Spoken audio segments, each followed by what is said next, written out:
Welcome to Hail Varsity Radio, the voice of Husker Nation. Insight, opinion, expertise, with the biggest and best names talking Nebraska across the state. Join the show on Twitter at Hail Varsity and at Schmidt_radio. Call in at 402-466-ESPN or 1-800-825-5865. Here's Chris Schmidt. Welcome to it. It's a road show Friday with Hail Varsity Radio, presented by the Nebraska Lottery. Chris Schmidt, Elijah Herbal back in studio. We're here at the Single Barrel, another road show Friday. Getting ready for, dare I say it, the Ohio State. Numbers to get in today with Hail Varsity here till 6, 466 3776 466 3776 800 825 5865. We are loaded up. We are ready to talk Nebraska-Ohio State. What needs to happen tomorrow to maybe cool some of this hot seat talk for Coach Frost, and what's going to solicit a response from Trev. Maybe we can catch Teddy C on the way to the ice rink again this weekend after Ohio State, get his thoughts on Nebraska's performance. But it's been a difficult week because you've got one eye on the ball of the opportunity with Nebraska-Ohio State, your other eyes on the future discussion, and we will get into all of it. Loaded up, Parker Gabriel's going to be with us from the Lincoln Journal-Star.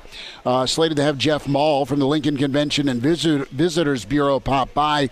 It is just bumping down here in the Haymarket. State volleyball going on at PBA and some other locations across the capital city. That's awesome. And this weekend, Elijah, was supposed to be kind of a culmination, and we knew that Nebraska's schedule was, second-degree murder, okay? And Nebraska's navigated this schedule to the point where, okay, you're happy as a Nebraska fan they didn't get blown out. But now you're the back third of the season, and you're up against it for postseason, for bowl games, a bowl possibility. Doesn't feel good about tomorrow. And once you lose tomorrow, you are done again for a fifth consecutive postseason. You balance that with some of the progress you've seen, progress as far as you're in games against teams of substance, but you're also, for the most part this season, losing to teams that you need to be able to beat, and that's the interesting dynamic. It would not surprise me at all to see this thing go 4 quarters for Nebraska tomorrow. And I'm wondering also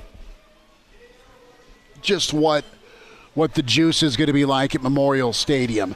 It's going to be different, where you go back to some of the previous Ohio State beatdowns in Lincoln that existed, and those were night games, right? But you were watching with both eyes covered when you go back to 2017 and 2019 with game day on site.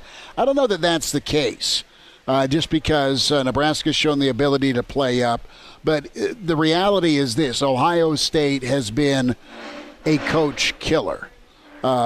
You look at even when you first got to dance with Ohio State on the road in Columbus in 2012, it was a shootout. It was a game Nebraska was in, and then Braxton Miller went off 62-36.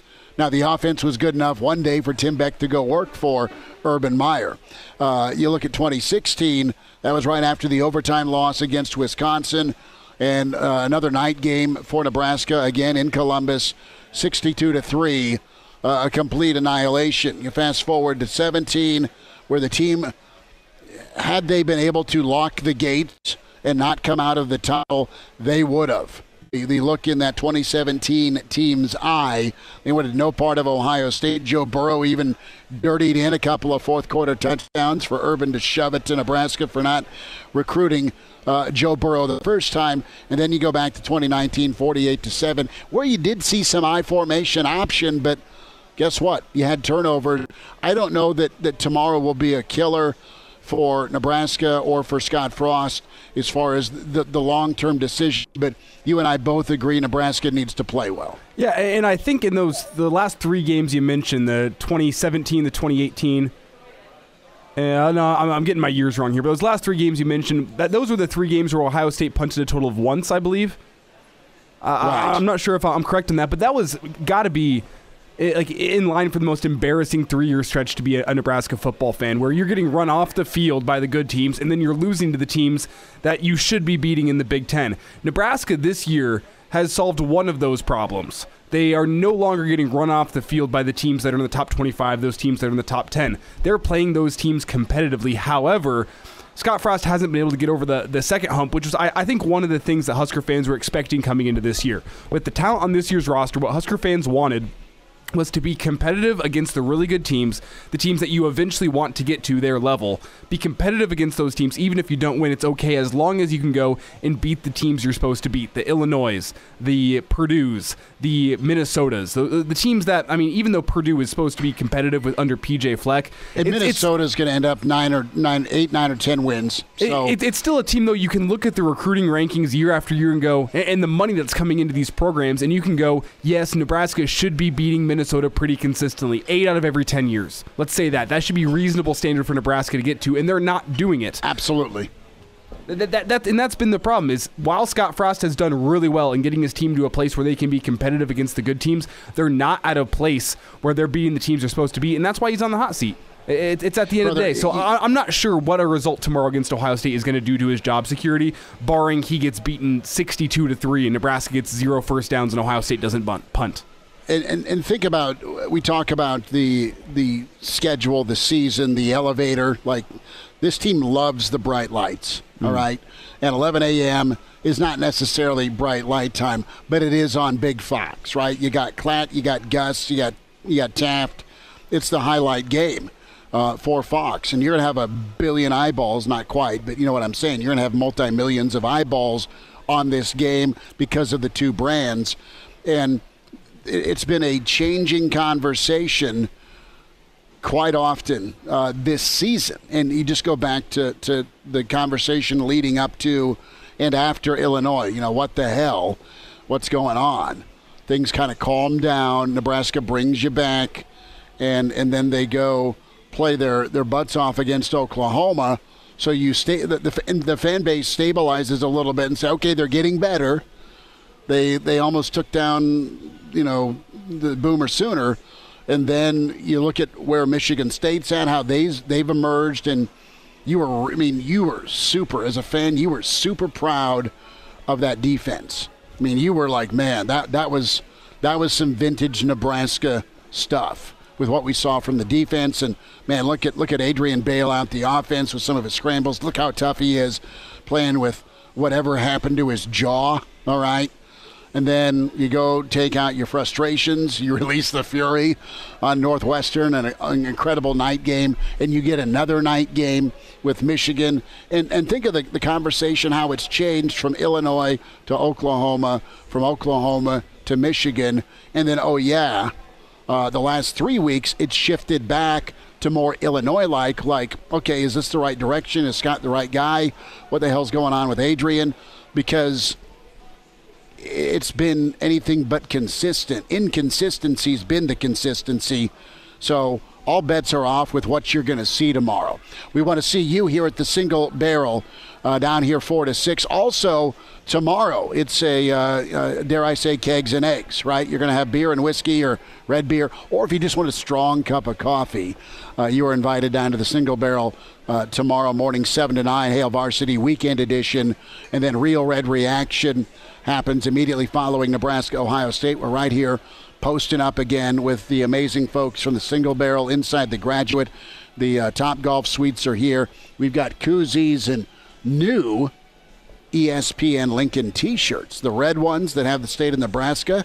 They're that's a good money. T-shirt. And we've got the gray ones as well, and you're invited down. But quite honestly, the buzz for this game is not what it should be. I mean, it still could be, but this game, the build-up with this schedule, was going to be your crowning achievement. Could you ramp up and amp up through navigating the Michigans, the Minnesotas, the Oklahomas, the Michigan States, and be playing good enough ball. Not that, all right, you need this for bowl eligibility. That was always part of the conversation.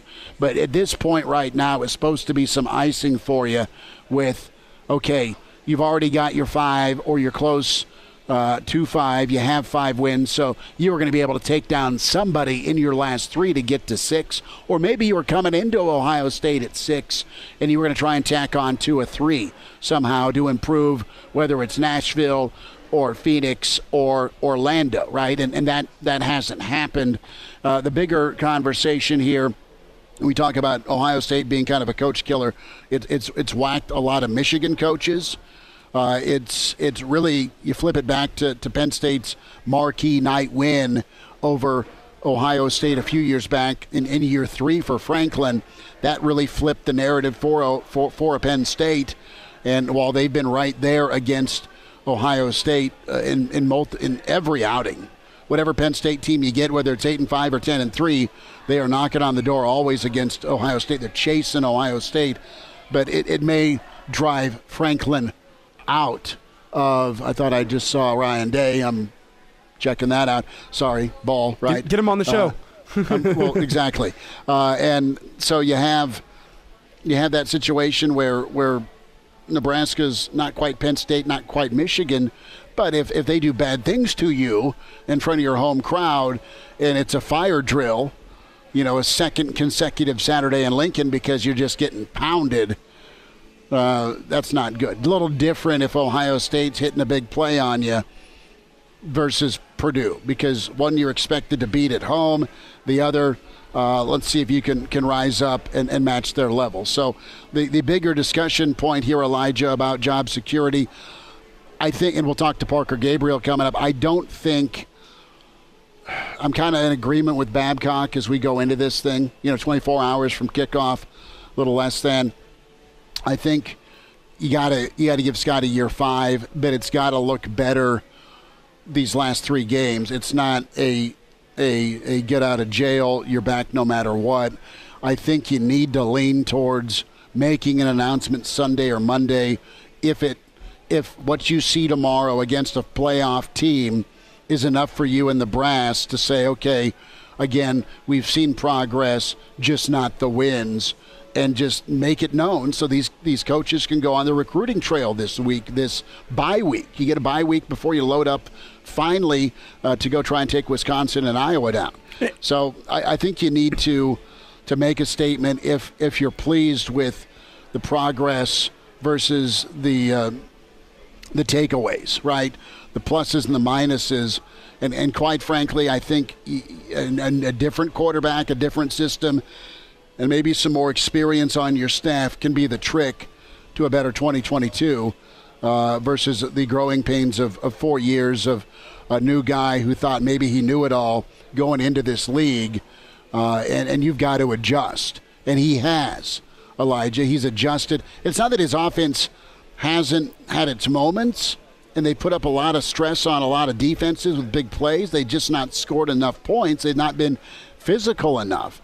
And they've reevaluated the size they've recruited. They've evaluated the skill they've recruited. They've gotten it wrong a lot, or it's been a late development at running back, which can't happen because that's how you're gonna rock and roll in the Big Ten. And I don't mind having the quarterback as a run threat, but you got to have a guy that can stay healthy, easier said than done, and doesn't get yippy when he's dinged up. You got to be able to play hurt if you're going to play hurt and be effective. Defensively, you've clearly seen, Elijah, the progress, the settling down, and the physicality. Are they great? No. Do they have a pass rusher? No. But no one's been able to just line up and smoke them like the initial years of the Big Ten in the run game, or even under the Riley years. So there's some incremental progress there. It needs to happen in the win column, but I think it'd be a mistake to move on. I say that now. It could be 70-0 tomorrow.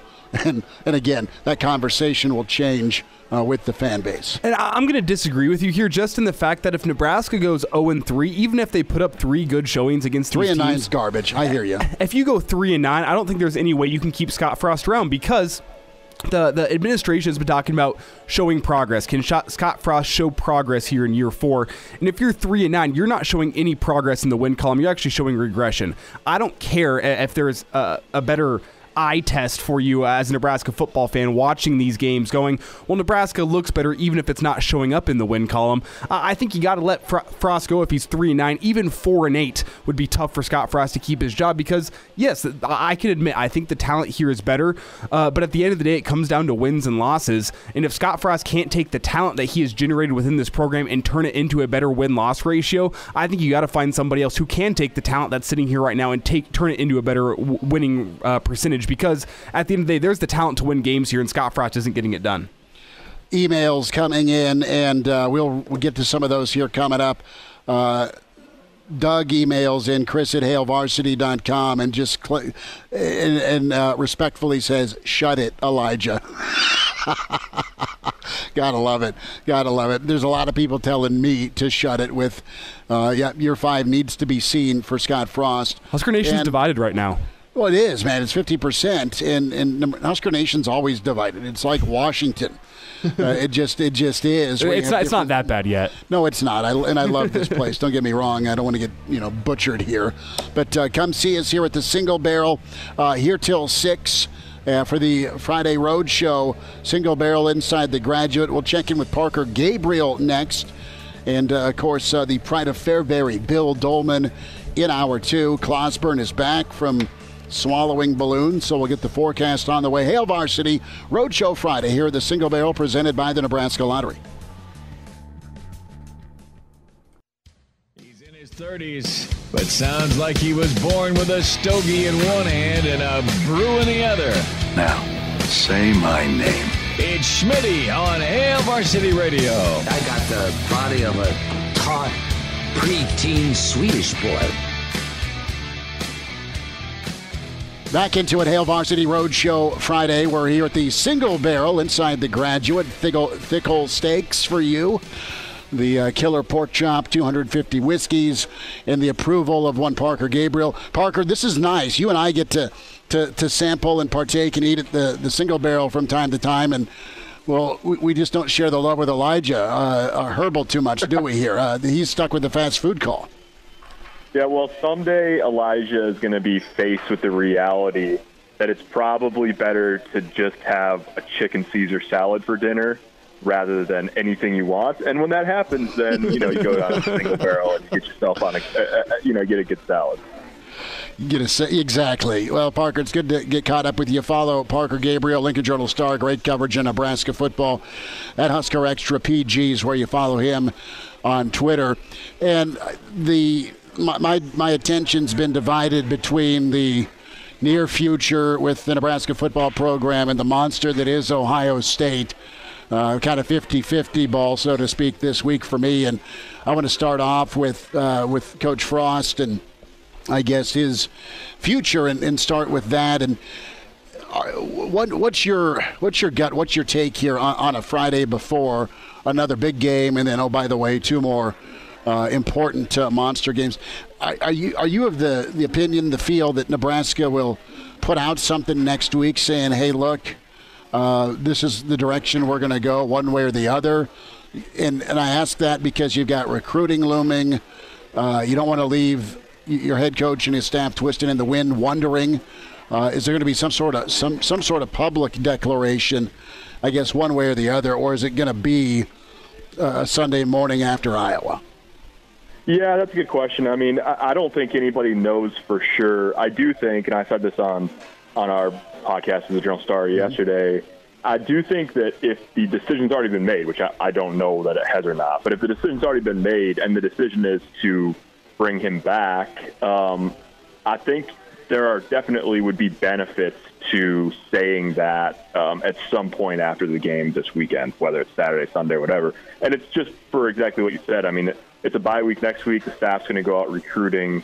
It would help, I think, the staff to have that, in their back pocket or to tell the people that have questions on the road recruiting next week. It also might, Frost said yesterday, I asked him if he thought that his players felt any additional pressure just given the nature of the conversation at this point. He said, no, they're doing a good job of just focusing on Ohio State. I have to imagine that it might, a vote of confidence like that might also just let everybody breathe a little easy and then go play and not worry about anything else against Wisconsin and Iowa. Now, the flip side of that is I don't know if it's as simple as just saying if they announce he's coming back for 2022 on Sunday or Monday, then that's the case. And if not, then the writing's on the wall. I don't think it's necessarily that. I mean, you could wait till the end of the year after the Iowa game and make a decision either way. It just seems like if you already know what the answer is and the answer is yes, maybe it's better to say it sooner rather than later. So it's going to be an interesting couple weeks no matter what happens. Does tomorrow's performance, I guess what's tomorrow got to look like for Scott, in your opinion? The fan base wants a win. Clearly the head coach and his crew want a win. Easier said than done. If it goes favorably for Nebraska, I think it's going to be another Michigan repeat, meaning that you're right there and the better team just wins for whatever reason. Maybe they make a play versus you making a mistake. That'd be a little different at least. But, right. I'm just kind of getting interested in your take here on, how does Nebraska need to play tomorrow, and how do you think they'll play tomorrow? Yeah, well, as far as, if you're saying need to play in terms of, the status of the coaching staff, I don't know. Games matter, right? And results matter, and that's true whether you're an athletic director that's been on the job for, 4 months, or whether you're an athletic director who's been on the job for 14 years. I have a little bit of a hard time believing that you either think it's going to work with this coaching staff or you don't, and that can change by degrees maybe over the last 3 weeks, but I'm not sure it's going to go, the light is going to go from off to on or on to off entirely in the next 20 days. Now, the conversation has shifted a lot in the past 3+ weeks, but I guess there's only one person or a few people out there who know what the last 3 games mean for 2022. And they're not exactly speaking up and saying exactly what they think it means. So anyways, it matters, but I also think, listening to the players this week, I think they've given the impression that they're really excited about this. They're going to come out and play hard and all that. Is it going to be enough? I don't know. It's a big challenge, obviously, with Ohio State, but I'd be surprised if they didn't come out and at least look like they're playing with a lot of energy and all that. Now, what is that worth on the scoreboard against Ohio State? That they've got the ability to score a lot of points against anybody, but, maybe it'll be a game. People at Ohio State think maybe it's a year where it could be a nail biter or it could be closer than it's been recently, and time will tell, I guess. Parker Gabriel's with us here on Hail Varsity Radio. And Parker, with all this noise surrounding Scott Frost, I want to ask you how much you think that $20 million buyout will factor into the conversation as we approach these final 3 weeks with whether the administration is going to be keeping Coach Frost or letting him go and trying to find a replacement. Well, I think it's got to be a factor. Now, what is it, the main thing, or is it a contributing factor to the decision one way or the other? I'd lean toward the latter. I think put it this way, Nebraska is a financial powerhouse athletically, like a lot of Big Ten schools are. And I think that if you felt very strongly, if the powers that be felt very strongly that they had to make a change, I think they'd, be capable of making a change. Does it make the decision tougher? I don't know. It's reality. I guess that's the best way to put it. It's part of the conversation at this point. So the only way to deal with it is to know exactly where it stands and go forward from there. So yeah, it matters certainly. It's $20 million plus 4 more with the staff at least. So it makes a difference, but I don't think it's the driving factor one way or the other. Parker, real quick, how many Happy Meals with $20 million by Elijah? I'm not good at math, but like 800,000. That'd be good. Elijah, think about the dollar menu, man. No, more than that, right? No, it'd be like 20 million. It'd be like maybe like 3.8 or close to 4 million. Well, the problem is McDonald's doesn't even have the best dollar menu out there anymore. Their dollar menu's gone downhill. Look at Elijah just angling for NIL money. I love it. Let me ask you this, and we'll wrap up here and get your take on the game in a minute. But you're a guy that has seen a lot of Big Ten ball, and you've been in Lincoln for a few years now. What's your perspective on the Nebraska job, if it is open? And by the way, it's open every 4 or 5 years. So at least it has been. It's felt like the last 20 years. So is Nebraska a tough sell for Trev Alberts to somebody new? I don't think so. Now, it's got limitations, and there's a lot of schools out there that have limitations for one reason or another. I mean, you've got limitations in this part of the country just because of the geographical relation to where recruiting centers are at this point. And there are some schools, the school that Scott came from, Central Florida, would be a good example of a school that has limitations in another way because of conference affiliation and revenue, right? So there's schools that are really good and get really good in different parts of the country that are dealing with limitations in some way, shape, or form, whether it's conference affiliation, whether it's revenue, whether it's geographic location, whatever. And the key is you have to figure out what works where you are. And that can shift a little bit over time, too. So, there's schools like we hold up the same schools all of the time in this part of the country as sort of models for ways that it has worked. It's worked in a particular way at Wisconsin and Iowa. It's working to a degree in a certain way at Iowa State, but you look at those schools and they're not reeling off 11 wins a year and never going through ups and downs and dips and whatever. And so, you're just not, there's very few places out there that are going to build Ohio State where you've got basically no limitations on who and where you recruit. You've got basically no limitations money-wise. You've got basically no limitations in who you can attract as a staff and how many eyeballs you can get. I mean, there's not very many of those out there, but you can make it work if you've got the right combination of factors in most places. And Nebraska, Bo Pelini won a lot of games here. And so if that's the standard of making it work, then yeah, you can get back to that probably. But if you're talking about going beyond that, I mean, you're not talking about very many schools in the country where 10 plus every single year is a realistic expectation. So the formula is a little different everywhere. It's a little different here than it is in Madison or Minneapolis. But I've got to believe that there is a formula out there that can work. Parker Gabriel, Lincoln Journal-Star. Parker, close game, couple of touchdown difference. What's your gut say here before kickoff?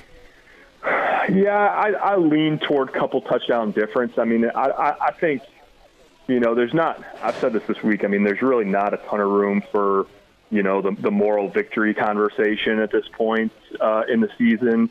But the thing about Ohio State is they've got an ability to take a competitive game and make it look non-competitive on the scoreboard really quickly. They can punch the accelerator and put points on the board in a way that not a lot of schools in the country can. So, maybe Nebraska, I mean, it's possible that Nebraska's defense can stave that off for an entire game. But I tend to think it ends up, somewhere in the 2 to 3 touchdown range. And I don't even necessarily think that means that Nebraska, it feels like Nebraska got blown out at the end of it. But I think I picked it 41 to 20. It just feels like one of those days. But, stranger things have happened. Could be. Parker, we'll see you tomorrow in the press box. Thanks for the time, man. Yeah, you bet. Have a good Friday. And now, back to Hail Varsity Radio. Thanks for hanging out at Hail Varsity Radio Roadshow Friday, presented by the Nebraska Lottery here at the Single Barrel inside the Graduate. There are a lot of tables that are soon to fill up with Husker fans and Buckeyes. And the legend of Single Barrel steaks and pork chops have made it all the way to Columbus. 250 whiskeys. Someday, Jeff Mall and I may try all of them. My friend, Lincoln Convention and Visitors Bureau, Jeff Mall with us. Jeff, thanks for coming down. It is a madhouse down here when it comes to state volleyball, all the events going on, and number 5's in town. Right. You know, I had a chance. I was walking over here. I was over at state volleyball, doing my job, welcoming people. Ran into so many Buckeye fans coming over, and this was the guy in the Lincoln branded polo, right, saying, "Welcome to Lincoln." And every one of them said, "We love Lincoln more than any other Big Ten city. You're so welcoming, and you're so happy, and you're happy as a fan base." And I said, "Go Big Red." Who are you running into? Just doing my job being Mr. Lincoln, and I don't even have to wear a hot dog suit to do these kind of things. And that's awesome, and Jeff Mall's with us, and I tell you what, you look at the Ohio State fans and just what Lincoln brings, Jeff, and you can speak to this. It's not just Ohio State fans. This is a destination spot for the rest of the league. It is, and it's like, you know, you look in the rail yard, you look in the Haymarket, across P Street into South Lincoln.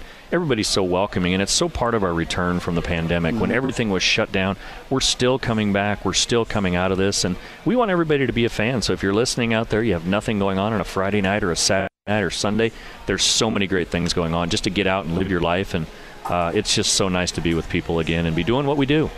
Jeff Mall's here on site, and he is incredible luck. Last time he was here, Nebraska won a home game. We're just going to leave that and sit with it right there. You have events going on. Let's focus a little bit here on state volleyball going on at PBA, and you're down there making sure things are rocking and rolling. And there's so many events Lincoln gets to host when it comes to state. I think of basketball. Of course, I think of what's going on with football here in a few weeks with all of the different classes. It'll be at Memorial Stadium. But volleyball, I mean, this is an all-star convention of D1 talent hitting the nets here in downtown Lincoln. It is. I don't think people realize how many D1 players we have in multiple classes going on at state volleyball this year. New format this year. We started everything on Wednesday. It runs through Saturday. This was a pandemic-created format that worked last year. We're going to adjust things for basketball in March, and state high school football will wrap things up as we get through the end of November. And just the excitement and the pageantry, and you know, there's some truth to, if you're the last person out of the community, turn the lights off, or don't forget the keys, because small town Nebraska loves their Lincoln, Nebraska. We're an extension of small town Nebraska. I don't think you can get that up in Omaha, and I can say that pretty safely. Yes, you can. We're an extension of hometown Nebraska. Yes, absolutely, and folks love the restaurants being out. You've ordered the weather. Oh my gosh! For this weekend, chamber weather. You know, Wendy Birdsall retires at the end of the year, and she promised me every state tournament until she retires, 65 or better. Done. Mark it down. Just put it in. Yeah. We're gonna prick our finger and just sign right there that it's 65 degrees in November. But Jeff, when it comes to being able to host events like this, land events, and keep state tournament action in the capital city, that's an ongoing process, and you and your team done an amazing job. Chris, I appreciate it. I appreciate the support of our media partners at Alpha and yourself. You know, you're a big fan of Lincoln. We're a big fan of Lincoln, and it's all part of the Lincoln experience. And you know, I can still remember back to my darkest day when state volleyball took a trip down the road to Grand Island for a few years, and most people can say where they were when Elvis died. I can tell you where I was when state high school volleyball left. It means this much to me. It means this much to my family and the family right here in Lincoln, that we continue to really put forth the best effort to host these events. Jeff Mall's with us. Jeff, real quick, things that folks can find on your website, things that folks can check into with you on the social channels. Obviously, they're hearing you talk, and we're getting folks updated. But what are some of the things folks can find if they're making maybe their first trip in a while to Lincoln for either football or state volleyball, or if they're planning a future roadie here for state football? Yeah, you know, people like to call us Lincoln's unofficial party planners, and it's because we have so much on our website, from, you know, arts and humanities to, you know, sports to family-centered fun to arts and theater to concerts. Everything's on our website. It's a one-stop shop. So Lincoln.org, all the social channels, Instagram and Twitter, Facebook. We try to keep everything as live and fresh as we can to make sure everybody knows what's going on. And it's really not just people on the outside coming in. It's Lincolnites looking for something a little bit different to do. So if you're out there and you don't see your event on our website, it's pretty easy to submit events to our website. And like I said, we like to be the unofficial party planner for the city of Lincoln. And those party plans have been great with folks coming in, and obviously Lincolnites themselves spending money, breaking through and away from the pandemic, and responding the right way financially, and just living life and spending money and keeping money in town, which is incredible. Yeah, we started it back during the pandemic, when our hotels were suffering so much and people were complaining about being pent up in their homes during the pandemic. And we started the Get a Room campaign. Yes. Remember that comment, hey, you too, get a room? You had that come your way a few times. I did. It was wonderful. I said hi to the lovely wives. Like, hey, you want to go get a room? Right. It was a great idea. Yeah, and so we started that during the pandemic. And it's, never something you should put out of your mind that you can't be a tourist in your own hometown and have some fun with things. So, continue to be a fan out there, embrace the community, help our merchants, and again, just being a fan. I mean, you don't have to have stake in the game. Just get out and have some fun and support our community, because it is all about sales tax and lodging tax in my world, but it's about the emotional impact that it has just to get a night away from the grind. Sure. That's what we do on Friday nights. We get out and have fun. You unbutton the top collar and relax and do that. And we're here with Jeff Maul here at the Single Barrel Roadshow Friday with Hail Varsity Radio. And inside the Graduate, Jeff, a couple minutes left, and going to turn our attention here to, you mentioned the fandom. You grew up loving Nebraska football. You've got your eyes focused on the Big Red. Hey, you've seen Nebraska play up. They played well in those helmet games this year. Yeah. And the buzz with Ohio State, an 11 o'clock Big Fox noon kickoff for those East Coasters, but an 11 a.m. start tomorrow. And what an opportunity. I think they're going to play well. I don't know if they're going to get it done, but I think they're going to play well tomorrow. This team's not been scared against some of the big dogs. No, they haven't, and I think that's the games that we've played the best is against the big dogs. I think we really know how to get up for them. I don't know if it's the coaching or the players, but, I'm fully confident tomorrow's going to be a good day, and I want them to play 4 quarters of football because the economy needs 4 quarters of football. Yes. And the reason I say that, talked to a consultant this week. He said, Jeff, how is Husker football, how is that affecting the economy when things are way down? And I said, that's an easy answer. The stadium's empty in the 4th quarter. People aren't coming in and staying on a Friday and Saturday night, because when I grew up, and even when I started 19 years ago, it was an automatic 2-night stay for fans coming to Lincoln, because they partied on a Friday night, went to the game, partied after the game, win or lose, and then went home. You saw what happened last week in the 4th quarter. There was not a peep to be heard about anything going on as far as merchants in the downtown area. So I want a good game tomorrow. I pray for good games. I pray for the student athletes and our city that we're able just to kind of extend the fun into the weekend. And we've been here, and it wasn't that long ago, and it was a night game. But think about that experience you had taking down Sparty. Playoff team, 2015 night game. I was lucky enough to be working for Gino Toretta. He was doing the game on national radio. Yep, you bet. And, man, this place was on fire, taking down a college football playoff team. We'll see where Nebraska goes. Some of your emails coming up. Jeff Maul, Lincoln Convention and Visitors Bureau. Thanks for coming by. Always a pleasure. Appreciate the support of tourism from the station. Well, thanks for what you do for the capital city, man. Thanks, really Chris. Appreciate it. More with Elijah Herbal, Chris Schmidt, the Single Barrel Roadshow Friday with Hail Varsity. Chime in 402-466-ESPN or email the show, Chris@HailVarsity.com. Just try me. Back to Hail Varsity Radio. One final time this hour, Hail Varsity Radio Roadshow Friday at the Single Barrel. Chris Schmidt, Elijah Herbal.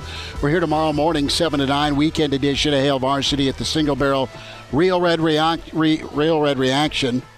Spit that one out. Real Red Reaction following Nebraska-Ohio State. Myself, Tim Bob Kitzmiller, Connor Clark. Elijah has got the weekend pass, baby. You are going full Monty with your last hurrah in college and Nebraska-Ohio State. You are going to will this team to good vibes, I think, right? That's your goal tomorrow. Well, yeah, I got to enjoy my day tomorrow because Sunday I have a full day up doing PA work for Lincoln Youth Football. Their championships are Sunday at Seacrest Field. Yeah, so I got the day off tomorrow, enjoying myself, going to watch.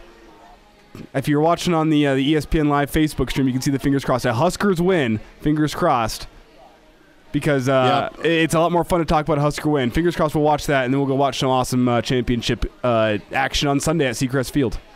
Win or cover. The Pride of Fairbury, Bill Doleman on the way.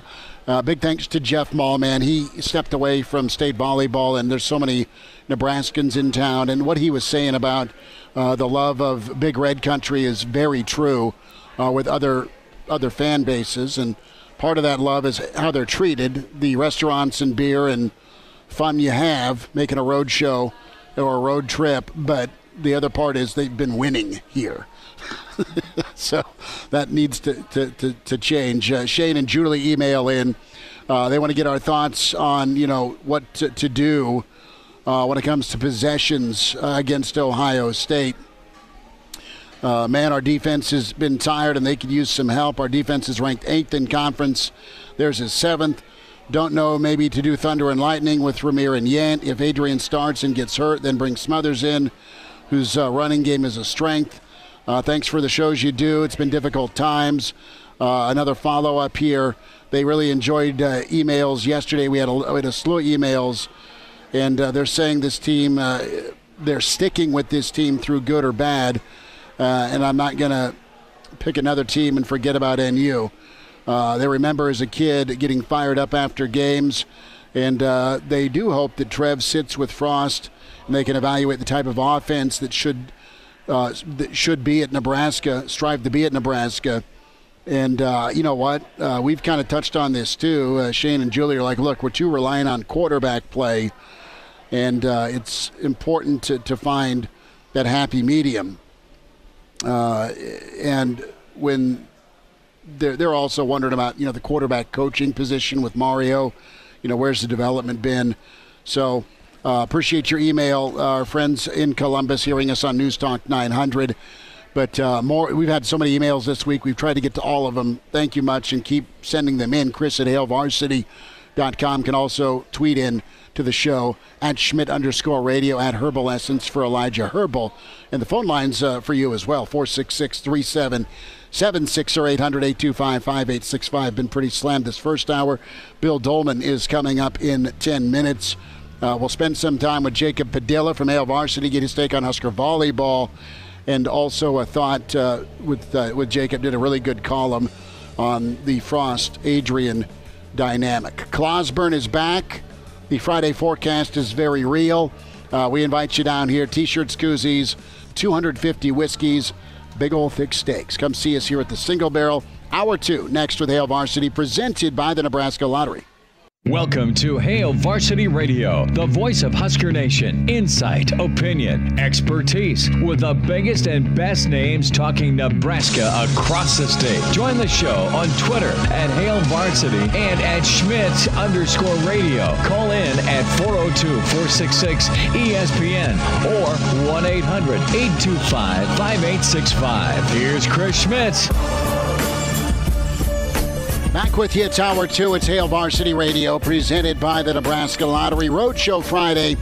We are here at the Single Barrel inside the Graduate Friday Roadshow. Home Football Fridays. Love being here at the Single Barrel. Incredible whiskey selection, fantastic steaks and chops and appetizers and everything. And this is part 1 of 2 for us because we're here tomorrow morning. Little kegs and eggs love for you. Their breakfast buffets is incredible. So we are loading up here tomorrow, 7 to 9 tomorrow morning for the weekend edition. And then we're going to get after it with Real Red Reaction immediately following Nebraska-Ohio State. Some more emails to get to, some more thoughts from you. Can dial up 466-3776 or 800-825-5865. Big thanks to Parker Gabriel and Jeff Mall, Lincoln Convention and Visitors Bureau, for being with us. It's been an incredible weekend start with state volleyball going on, and Ohio State rolls to town. We welcome in the Pride of Fairbury, NBC Sports. Bill Doleman is with us. Billy D, another weekend, another home game, another primetime setup for Nebraska. And here is Ohio State. Have you got the live chicken and more rum for Joe Boo to break this hex? How are you?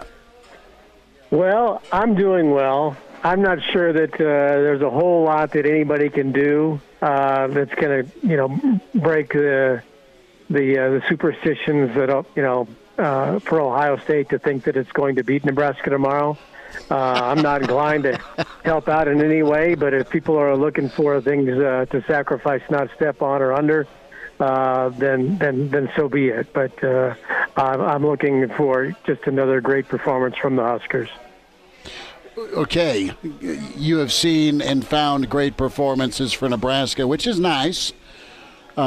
Interested to get your thoughts here on this conversation shift, and we've been doing Fridays together for a while, and it's gone a lot of different routes. It's gone from angst and frustration and doubt to, hey, they're close, to what was that, to, you've seen all sorts of twists and turns.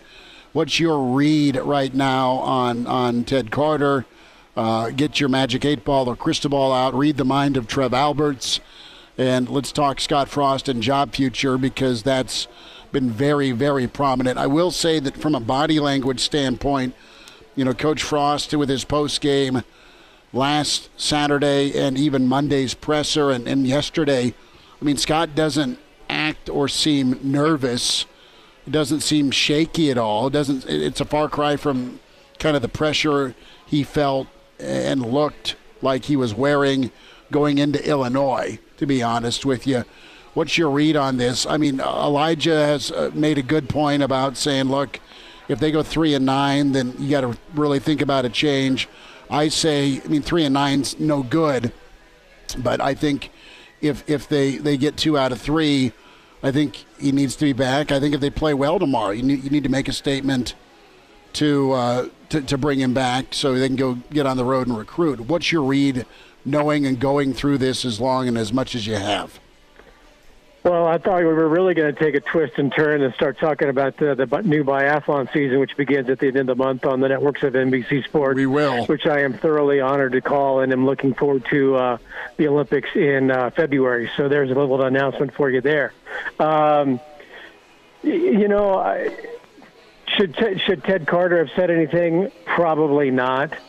Do I trust Ted Carter a hell of a lot more than some of the other Poindexters that have been in those chairs over the last, and Ronnie Green, that have been in those chairs over the last 20-some years?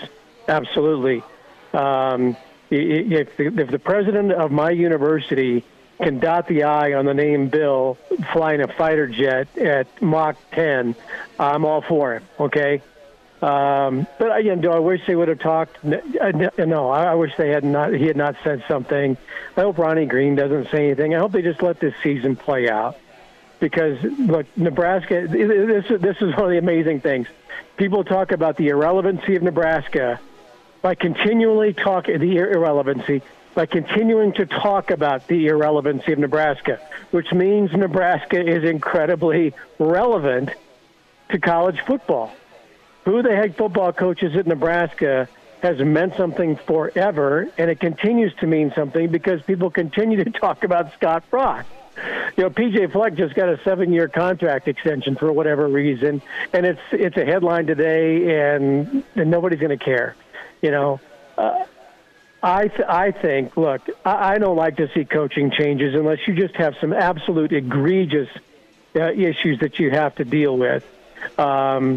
Or you're a college basketball coach at a blue blood institution, and the NCAA doesn't really care what you've done. Consider that nobody is getting in trouble at all, except for apparently Oklahoma State now. So I digress in that too. I don't think very many coaches in the country this season. Let's put it this way: you give Nebraska's schedule to everybody else, and let's see how well they do. Now, you might have Alabama going 8-3, 9-2, something like that, because they're really good. Georgia's really good. But if you take the teams in the college football playoff rankings And I was looking at this before we went on the air, and I'm thinking that outside of Georgia and Alabama, I'm not sure you're looking at any team in the top 15 that would have more than 6 or 7 wins with the schedule Nebraska's faced this year. All right, Nebraska's had some bad luck. They've done some bad things. I'm not going to say everything is bad luck.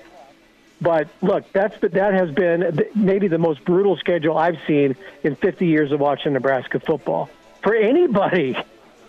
So to think that Scott Frost should be 6-3, 7-2, 8-1 at this point in the season, I think that's asking a hell of a lot, because I don't think anybody else would tackle the schedule much better.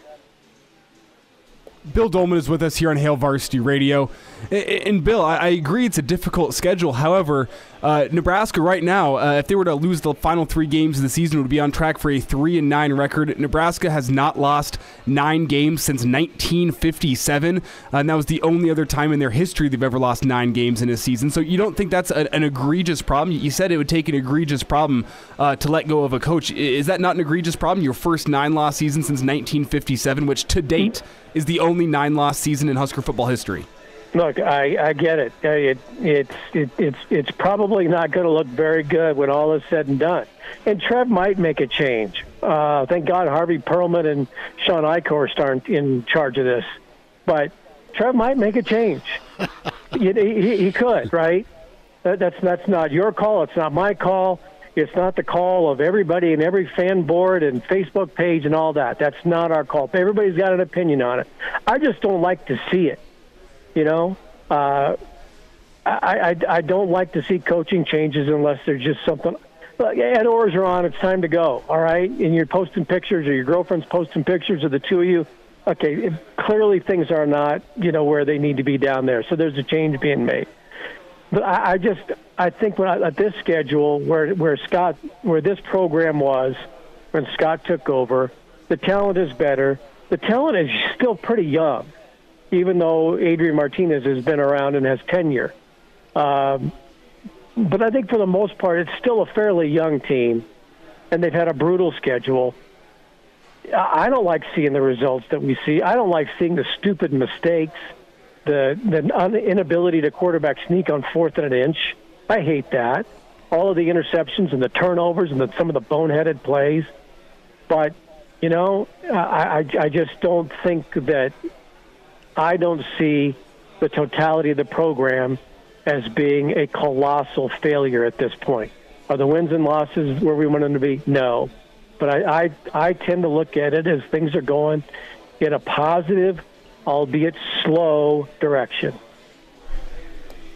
They're better against the big-time teams. They play down to teams that they should beat. They're favored over. They're more talented than when you look at things on paper.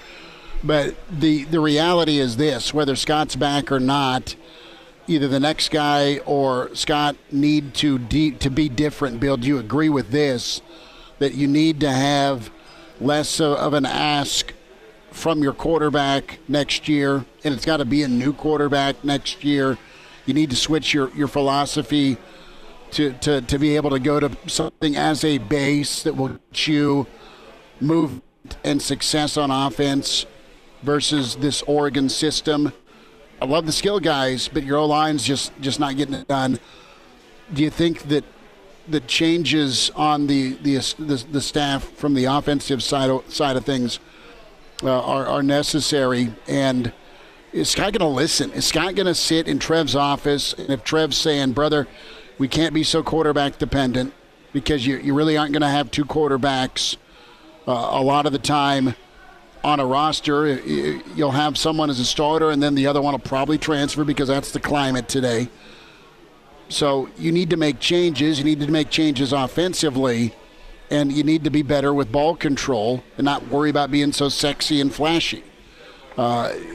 Scott, if he wants to keep his job, I think needs to make changes. Will he listen? Is he okay to admit now, I don't know it all, I've got to really adapt to the Big Ten? Because I think that's part of this conversation moving forward.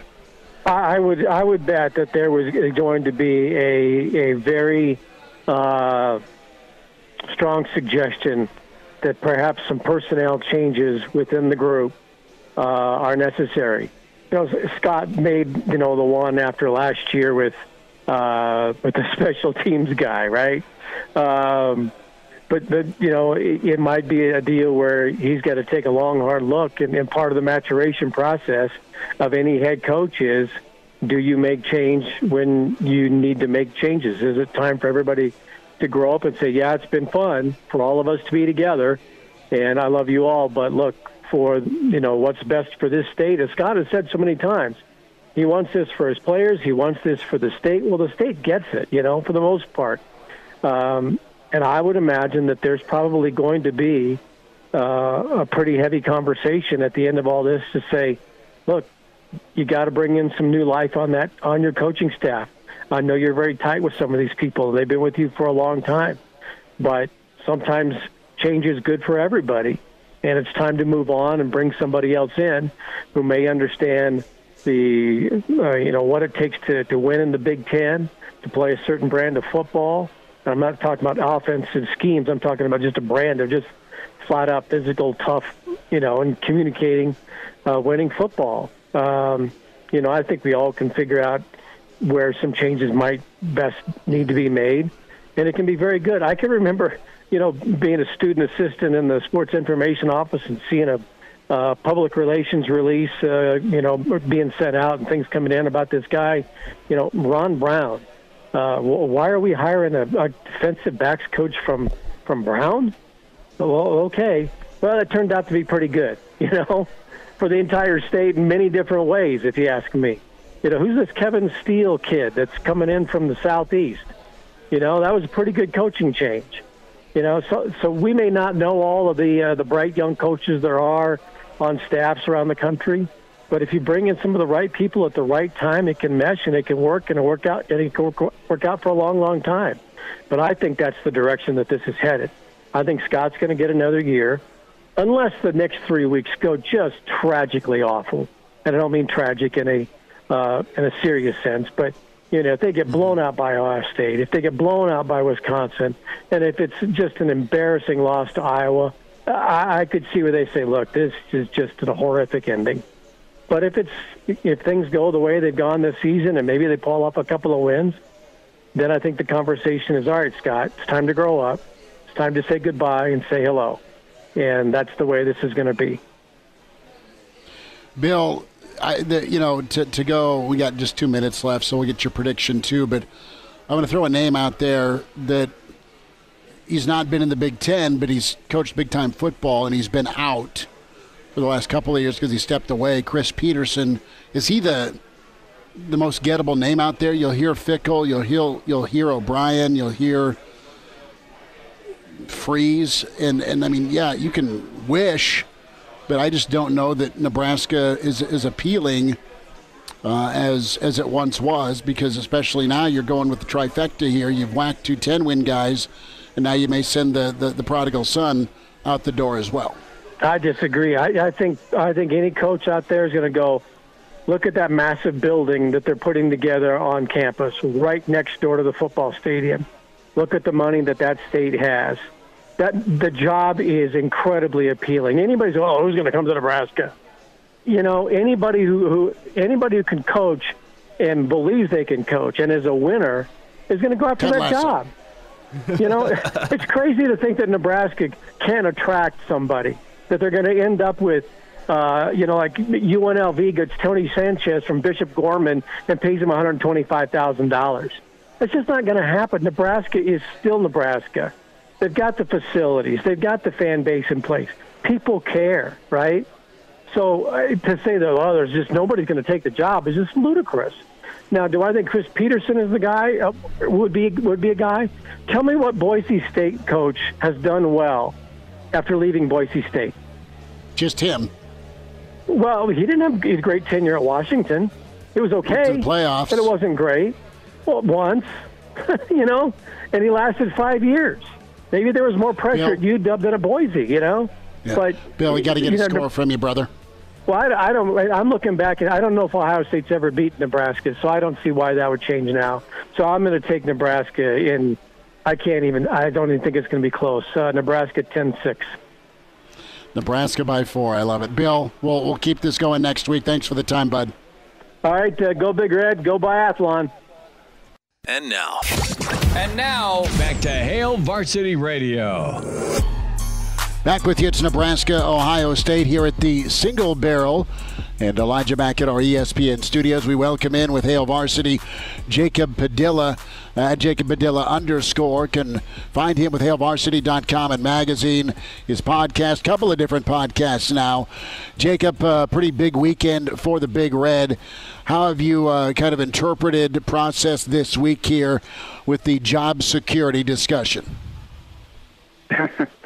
Yeah, it's kind of an awkward place to be in, but I think the players are going to go out and fight. I think they've put in the work like normal this week.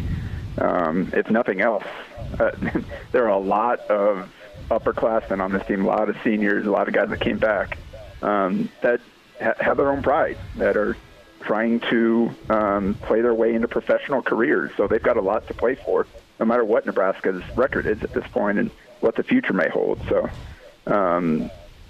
obviously it's not ideal, the situation they're in, but and this is a really tough opponent coming to town, but hopefully that they're able to have a good week of practice and are as well prepared as they could be. Jacob, what's your take on the Big Red with their elevator play, meaning they've done a wonderful job of playing up for the Michigans, for the Michigan States. Those big games, man, they've showed up in. They just haven't found a way to win. Norman, Oklahoma, and then you have the three, and nothing against Minnesota or Purdue, both probably bowl teams, but Illinois still stings for sure. What as you've coached and covered teams, can you put your finger on as to why a team will play up and play down like Nebraska has this season to their opponents? Yeah, that is kind of one of the weird things in sports that I've never quite understood. Obviously, in any given game, one team could have a better day than the other. That's just kind of the nature of sports. Otherwise, we wouldn't need to play the games. But for it to happen so consistently with this team, I don't know what the deal is. They talk about not having the juice or not being fired up, and Sean Beckton talked about giving the little extra effort and being totally focused in, and that being an issue kind of team-wide at this point. I don't know why it has happened so consistently and they haven't found a way to address it yet. I think that points to the overall record and where we are when it comes to discussing the future of the program and the coaching staff. But I guess at this point you just got to hope that that part of the trend continues this week and that they're able to kind of jump up and play their best football this week. Yeah, Jacob, they're going to have to play their best football because, well, even though Michigan State is ranked higher than Ohio State in the college football playoff rankings, I think based on eye test, we can see this Ohio State team is probably the best team that Nebraska is going to be playing all season. So with that in mind, what is a positive result for this Husker team tomorrow against Ohio State? Do they really need a win to be able to silence that talk around Scott Frost? Yeah, I mean, at this point, I don't know how much hanging tight does for them, except for potentially building towards success in the last two games. If they feel that hasn't necessarily played out in the past, though. We saw what happened coming off of the Michigan game.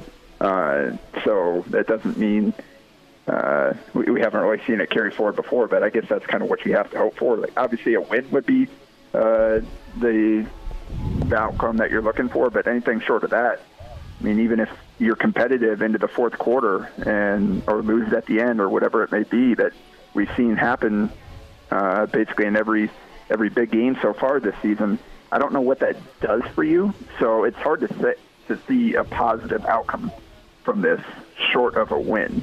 But there are definitely degrees to the negative outcomes. If they get run off the floor, then you start wondering about, where is this program? Are these guys still fighting hard like I said I thought they will? All those questions start if they just simply get outclassed and run off the field early. But also, again, if they lose by one score, they lose by 10 points late in the game, I don't know that everybody's going to come away from it feeling good, if that makes any sense. Jacob, you touched on the what-ifs in your column this week with your padding the stats, and you took a look at Adrian, and you made some great points about Adrian where he's played well enough to get a ton of victories and didn't get a lot of help, be it when it comes to the offensive line or guys making plays. And I'm with you. I think the defense has got a ton of mileage on them, and they're still giving it their everything, but they've exerted just a boatload of energy, man. I mean, they've had to carry a lot of heavy lifting this year.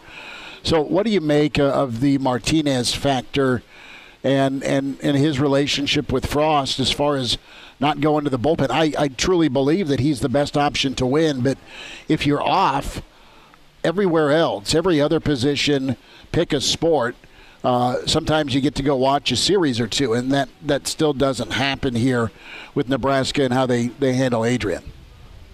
Yeah, I kind of fleshed out a lot of my thoughts in my column this past week, so listeners can go check out my padding stats on Wednesday on Hurrdat.com. But it just feels like you said, I think it's clear that with what Adrian's capable of doing, it's clear that he is the best.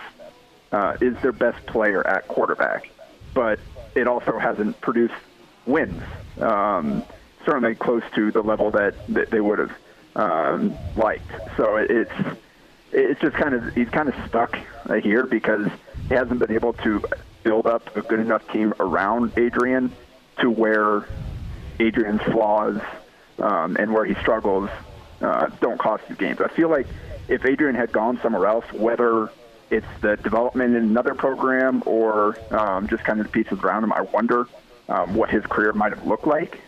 But it just hasn't quite clicked for whatever reason through 4 years here in Nebraska. And Frost obviously hasn't found somebody else that he's felt would give them a better chance to win. The kind of going to the bullpen thing, I'm not one that thinks like, Martinez is the problem and the best path forward is to bench him and try somebody else.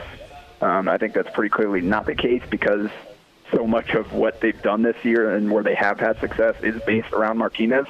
And he just, like you said, there are times where he hasn't gotten enough help where he's played well enough to win the game.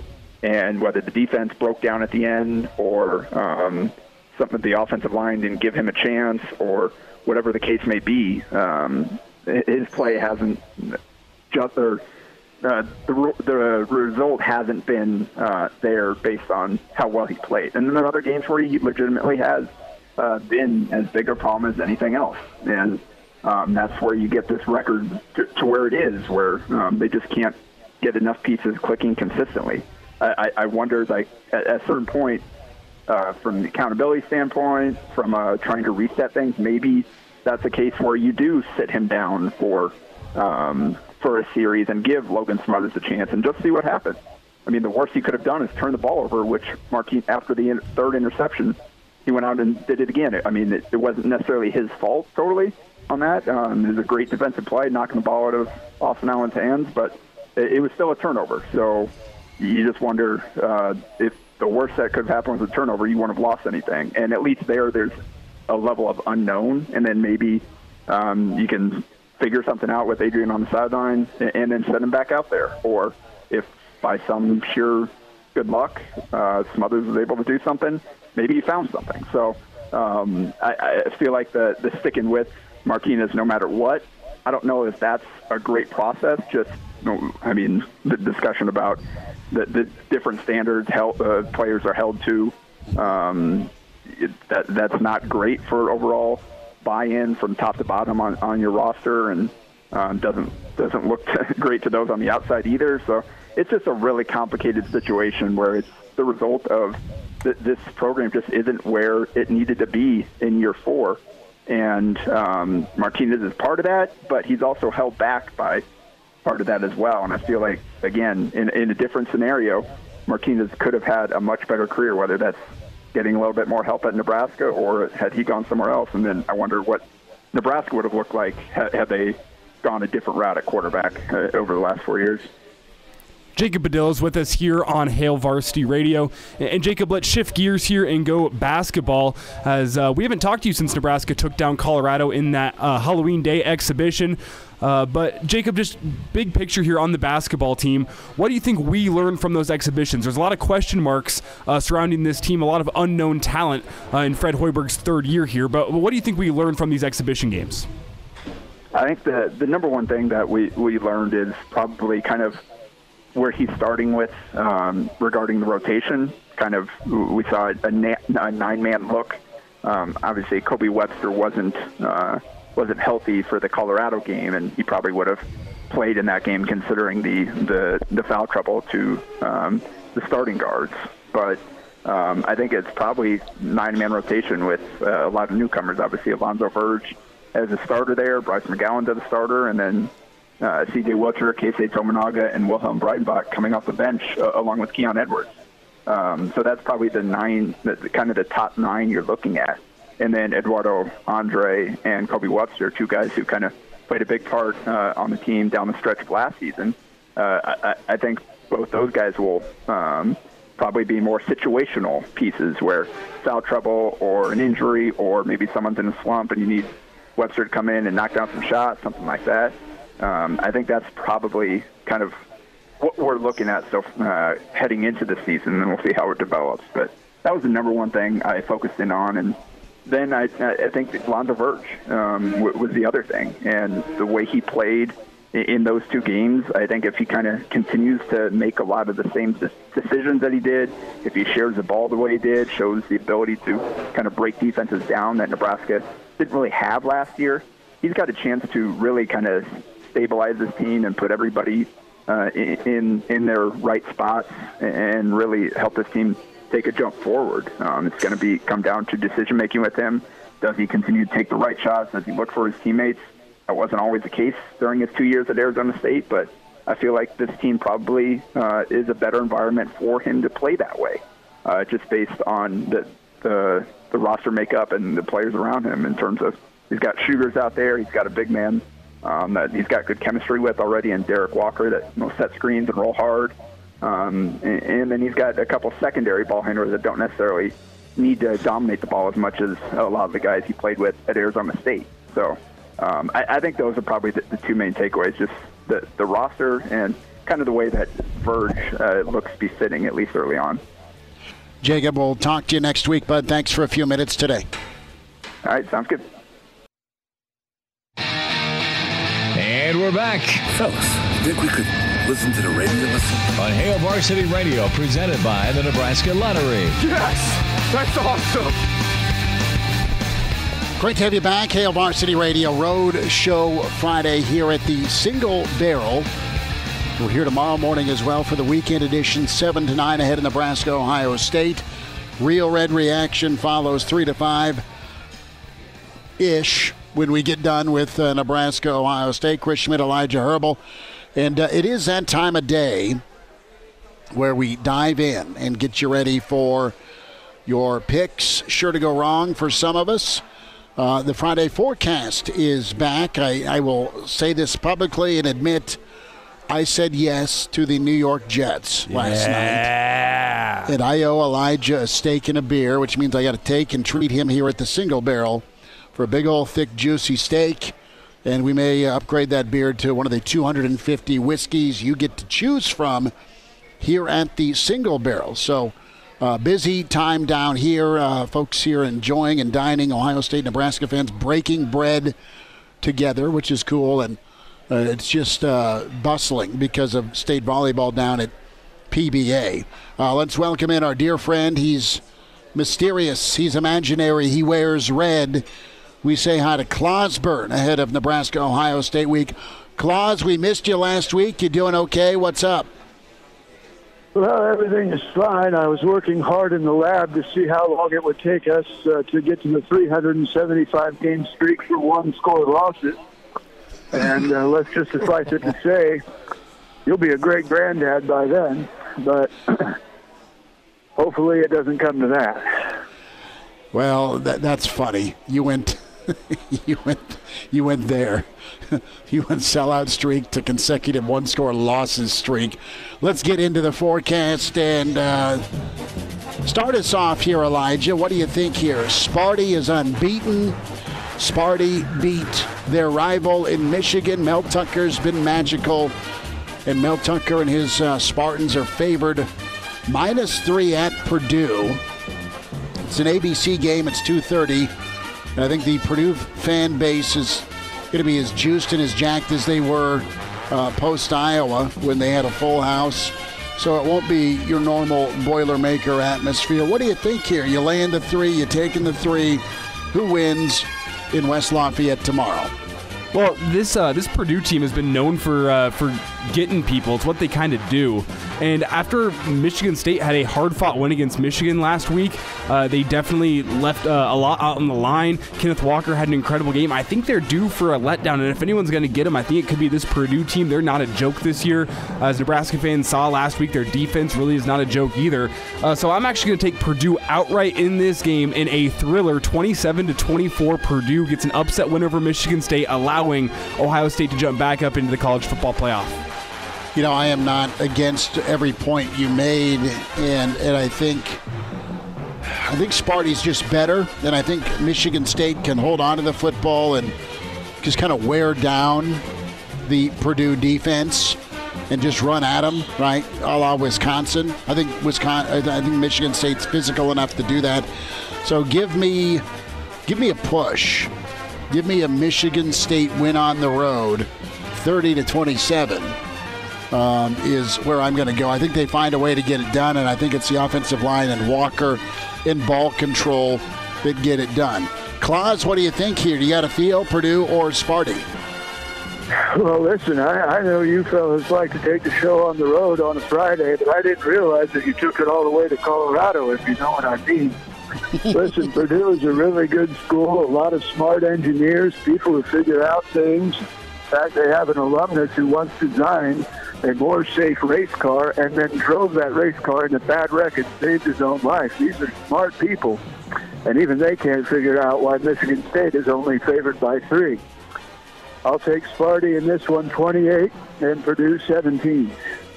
Sparty the win and the monster cover. We head down to Psychoville, where Finkel's the mayor.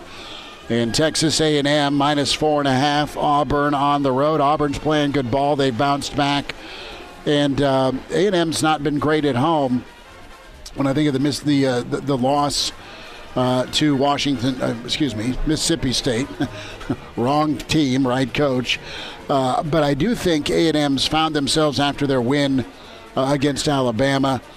This one's going to be tight. I think it's a 3-point ball game, and give A&M the win, but I think Auburn covers 38-35.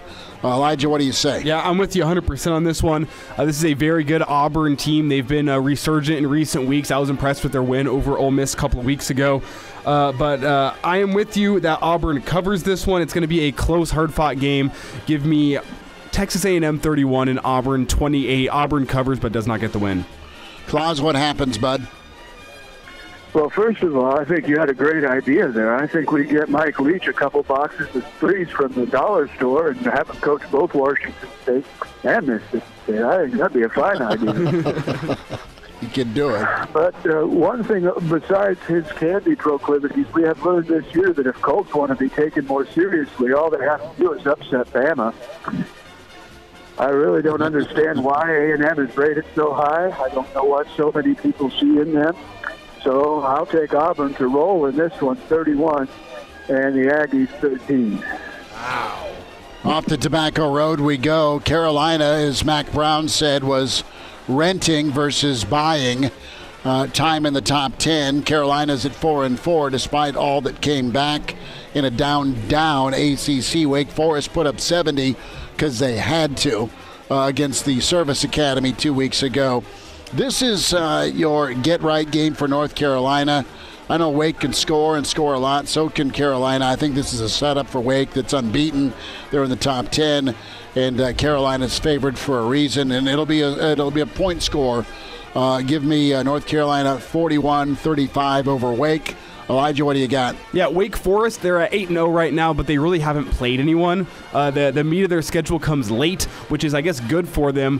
For that reason, I think Wake has built a lot of confidence as this year's gone on. So I'm going to take Wake Forest with an outright win over North Carolina. Give me Wake Forest 45 and North Carolina 41. All right, so you're going with Carolina. Claus, what do you like here, the Tar Heels or the Deacons? Well, listen, if I would have known that you could give up a Heisman-caliber running back and then go on to have a record-breaking season, I would have traded Rozier to the New Jersey Generals a lot sooner. I'll take Wake Forest in this one, 28, and North Carolina, 17. All right, Texas and Iowa State, let's squeeze that in. I think Iowa State bounces back. It's a 6.5-point number. I think they get over Texas. Texas falls below 500, 35 to 27. The win and barely a cover for Iowa State. Elijah? I really never feel like I know what I'm going to get from this Texas team, and they've been doing me pretty dirty in my college football pick'em. So I'm going to go with Texas this week, 31-20, an outright win over Iowa State. Claus, Texas or Iowa State? Well, I really have a lot of high opinion of Matt Campbell. So do a lot of Husker fans. I think they'd like him to coach in Lincoln. Then again, I think Elijah would probably like it if Breonna Taylor would knock on his door tonight. I don't think that's happening either. But I believe Sarkisian occasionally gets that brew cooking right. So I'll take Texas in an upset, 21, and Iowa State, 18. We will have the Nebraska-Ohio State score prediction next. Clauseborne with us. Friday forecast here live at the Single Barrel. Hail Varsity will wind down next. We're presented by the Nebraska Lottery. Miss us? Come here, brother. Give me a hug. Bring it in for the real thing. We're on call for you. Catch the podcast at hailvarsity.com, the ESPN Lincoln app, or download them on iTunes. Saddle up, partner. Back to Hail Varsity Radio. Big thanks to the Single Barrel for having us out back here tomorrow morning. Weekend edition, 7 to 9. With Hail Varsity Radio, Real Red Reaction back here at the Single Barrel. Folks are loading up and lining up and getting ready for a steak and a whiskey tonight. There's a lot of state volleyball going on here down at PBA, and Nebraska and Ohio State fans here getting ready. Let's get back to the forecast. Chris, holy cow, that lighting you got going down at the Single Barrel. If you're not watching on the ESPN Lincoln Facebook live stream, you're missing out. You got the golden hour coming through the windows. It's just lighting you up just perfect. And you've got the sun that's starting to set, and it's bouncing off of the window over the mill, and it's coming in direct, and we're talking sunshine. I mean, it's going to be 70 and awesome tomorrow, 70 and awesome Sunday. So it is the place to be is out and about, as you're going to get a great temperature November game. Now, last time I was thinking about an upset in the playoff team going down in Lincoln, it was Michigan State's playoff team in 2015, and it was 30 degrees and cold for a night game. It won't be cold by the end of the game tomorrow, at least temperature-wise. We'll see what the feels are like. With Nebraska fans. Claus, you still with us, brother? Yeah, I'm here. I'm just trying to make sure that Elijah understands when you buy him that glass of whiskey that he better not expect anything better than Dickel. Than what? Dickel. Look it up. You'll understand why. Okay, you're saying go with the cheapest. There you go. You'll there we go. Let's get to the forecast here. We have one forecast left. He's saying I'm not spending high quality on you, Elijah. That's fair enough. That is. Honestly. Nebraska and Ohio State minus 14.5. That's the number. what happens? Elijah, go into the deep end of the pool first. Yeah, Nebraska started off this year doing a great job being able to cover the spread. My favoritism for teams that can cover the spread, and ever since that Michigan game, they've been down on their luck, unable to cover the spread ever since that Northwestern game. So I'm going to say that trend continues. Ohio State covers here. It's close at half. Ohio State pulls away in the second half, and they end up getting a big, let's go with a 42-17 win. It's like 21-17 or so at halftime, and then Ohio State pulls away in the second half. So an Ohio State win and cover tomorrow. Okay, I am going to go with a Ohio State win and an Ohio State cover as well. I think this gets to the fourth quarter with a one-score situation, but I think too much Ohio State. I think Travion Henderson is going to go off. Nebraska's got to pray that they hold him below 150. I don't think that happens. Ohio State 42, Nebraska 21. That's the number. Claus, what happens here? Do you have the voodoo doll out? Well, first of all, before I give the pick, if you guys notice when you go onto the social media, you'll see people who will completely deny doctors and science and say you can cure everything with a crystal and an essential oil. But those same people, if you were to post hypothetically that maybe the coach of your favorite team ought to try a different quarterback for a series or two, they tell you to trust the authorities and the experts in the game. Just an observation. Anyhow, Nebraska has pulled off home upsets against Ohio State before, but this week may be a little different. I don't think Joe Bowserman is walking through that door. He may walk into the side of the building 20 yards away from the door, but he's not walking through the door. That said, JoJo Doleman will be walking through that door, and I think he'll make a big stop late in the game. The offense will regroup, and Nebraska wins 36 and Ohio State 35. Wow. Claus says 36-35 Nebraska. It's the JoJo Doleman Show. Claus, you be good, and we'll see how it feels next week, all right? Okay. Big thanks to the Single Barrel, back here tomorrow. Weekend edition, 7 to 9. Come see us for a bloody and some eggs. Nebraska, Ohio State. Thanks for tuning in to Hail Varsity.